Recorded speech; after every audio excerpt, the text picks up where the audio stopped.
O milagre que ninguém acreditou que aconteceria. Você está prestes a ouvir uma história real que desafiou todas as probabilidades médicas. Uma história que fez até os céticos mais ferrenhos questionarem o que realmente existe além da ciência. O que você faria se os médicos dissessem que não há mais nada a fazer? Que é questão de horas? Que você deveria apenas se despedir? Maria Aparecida nunca foi uma mulher de muita fé. Trabalhou a vida inteira como professora. Acreditava apenas no que podia ver, tocar, comprovar. Mas em uma noite de agosto, tudo isso mudou. E o que aconteceu naquela madrugada silenciosa de um hospital em São Paulo não pode ser explicado por nenhum livro de medicina. Era uma terça-feira comum quando Maria começou a sentir fortes dores no peito. Aos 63 anos, sempre foi saudável, nunca teve problemas graves de saúde. Mas aquela dor era diferente. Queimava por dentro como se algo estivesse se despedaçando. Seu marido, José, percebeu o suor frio escorrendo pelo rosto dela e não hesitou. Pegou as chaves do carro e correu para o hospital mais próximo. No pronto-socorro, os médicos fizeram os exames de rotina, eletrocardiograma, raio-x, exames de sangue. Tudo parecia dentro do normal. Apenas um pequeno desconforto muscular, disseram. Receitaram um anti-inflamatório e mandaram Maria para casa. Mas José não ficou tranquilo. Alguma coisa no fundo do peito dele dizia que algo estava muito errado. E estava. 3 horas depois, em casa, Maria derrubou no chão da sala. Parada cardíaca súbita. José ligou desesperado para a emergência enquanto tentava fazer a massagem cardíaca que tinha aprendido em um curso anos atrás, mas que nunca imaginou que precisaria usar na própria esposa. Os minutos pareciam horas. Cada segundo sem respiração era uma eternidade. O SAMU chegou em 8 minutos. Retomaram os procedimentos, aplicaram choques, adrenalina, mais choques. Nada. O coração de Maria não respondia. Ela foi levada às pressas de volta ao hospital. Mas durante o trajeto, seu coração parou mais 2 vezes. Os paramédicos conseguiram reverter, mas sabiam que cada parada diminuía drasticamente as chances de sobrevivência. No hospital, a equipe médica trabalhou por quase 1 hora tentando estabilizá-la. Quando finalmente conseguiram fazer o coração bater novamente, o diagnóstico veio como um golpe devastador. Dissecção aórtica aguda tipo A, uma das emergências cardiovasculares mais letais que existem. A taxa de mortalidade é de 70%, mesmo com cirurgia imediata. E Maria já tinha ficado tempo demais sem oxigenação adequada.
O médico chamou José no corredor. Senhor José, vou ser honesto com o senhor. Sua esposa tem menos de 5% de chance de sobreviver à cirurgia. E mesmo se sobreviver, o tempo que ela ficou sem oxigenação provavelmente causou danos cerebrais irreversíveis. Ela pode nunca mais acordar, ou acordar sem ser a mesma pessoa. Precisamos de sua autorização para tentar a cirurgia, mas o senhor precisa entender que as chances são mínimas. José sentou no banco frio do corredor. Suas mãos tremiam. 63 anos de vida, 40 anos de casamento, 2 filhos criados juntos, netos que ainda precisavam da avó. Como aceitar que tudo poderia acabar assim, de uma hora para outra? Ele não era um homem religioso. Mas naquele momento, sozinho no corredor silencioso de um hospital, ele fez algo que não fazia há décadas. Ele rezou. Não foi uma oração rebuscada ou decorada. Foram palavras simples, ditas entre lágrimas e soluços. Deus, eu sei que não tenho o direito de pedir nada. Passei a vida inteira sem te procurar. Mas ela não merece ir embora assim.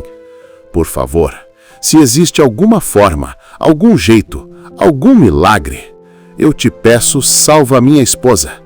Eu prometo que vou ser um homem melhor, vou ajudar mais pessoas, vou viver de forma diferente.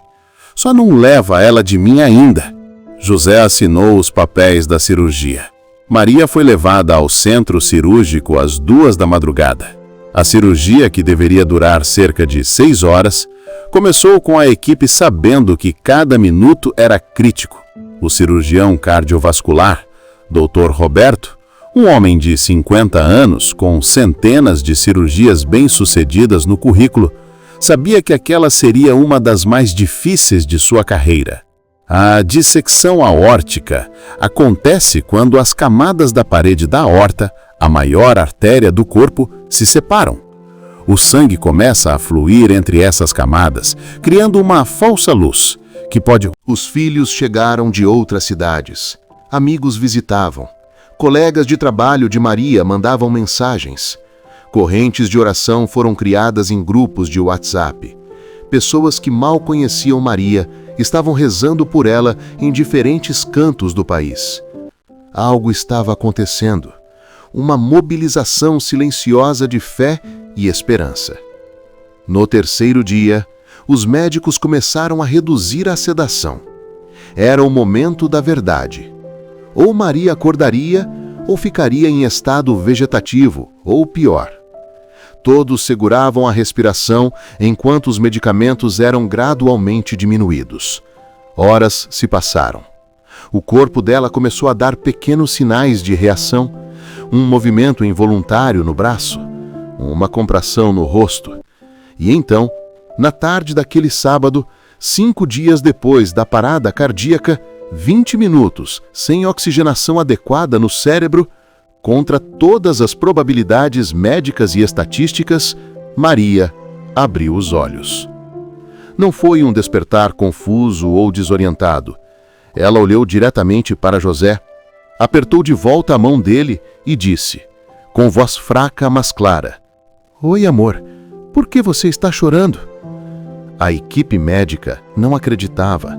Dr. Roberto pediu uma bateria completa de exames neurológicos, ressonância magnética, tomografia, testes cognitivos, tudo. Quando os resultados chegaram, ele mesmo teve que ler 3 vezes para ter certeza. Não há nenhum dano cerebral detectável. Nenhum. Isso é impossível. Ela ficou 20 minutos em parada? 20 minutos?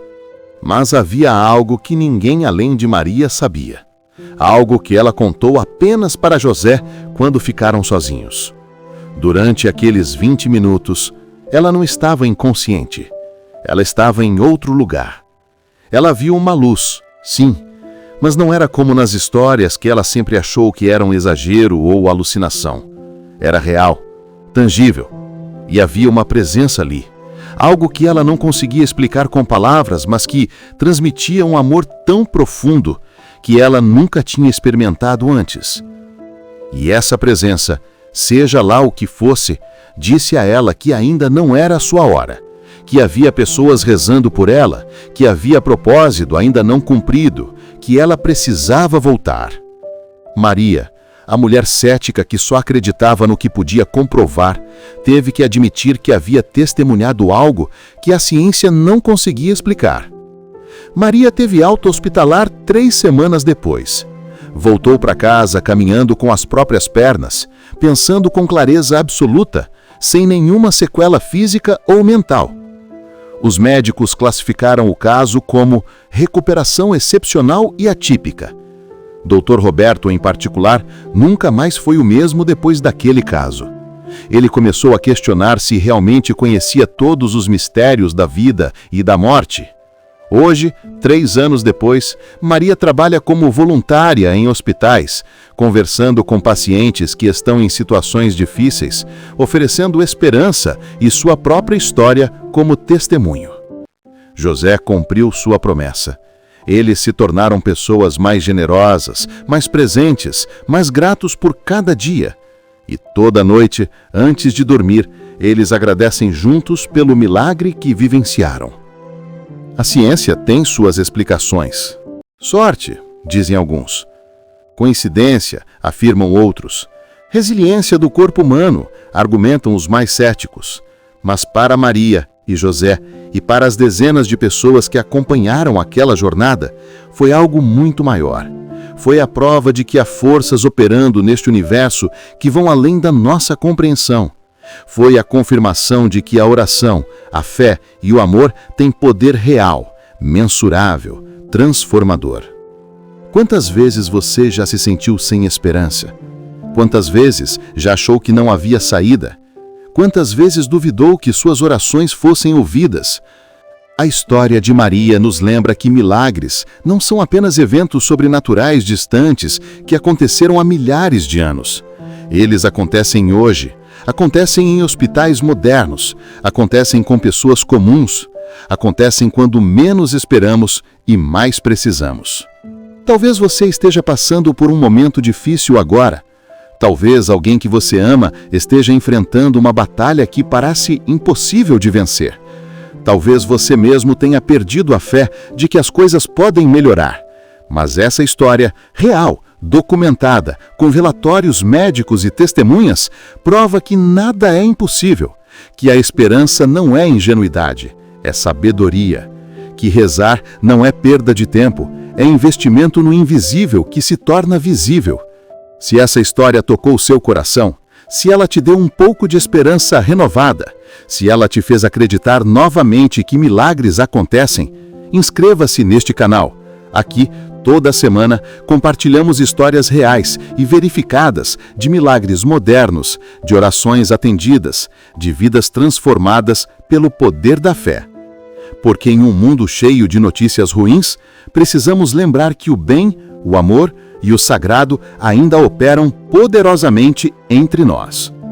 Ative o sininho para não perder nenhuma história e, se quiser, deixe nos comentários uma experiência pessoal de oração atendida ou milagre que você testemunhou. Vamos criar aqui uma comunidade de fé, de esperança e testemunhos verdadeiros. Até a próxima história. Que você seja abençoado e que nunca perca a fé nos milagres.